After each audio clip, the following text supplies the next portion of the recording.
A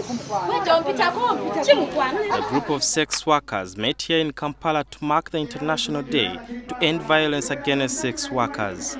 The day is in remembrance of 48 commercial sex workers killed by self-confessed serial killer Gary Ridgway in the US 7 years ago. Whatever happened to sex workers has been normalized by our societies, and even in the law they say after all sex work is illegal, so you can't have any defense. So for us we think it was a very important day to remember, because this is what exactly happened, but at the same time this is what is happening in our country as well.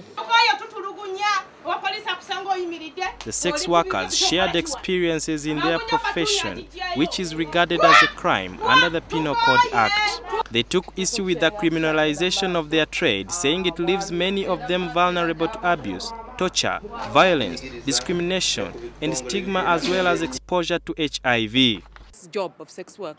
I think it's very important, as we are strategizing, to look at it in that wider ambit of oppression that women suffer, and not just begin judging them and trying to be to bring morals. I think there is a lot of hypocrisy when it comes to regulating women's sexuality.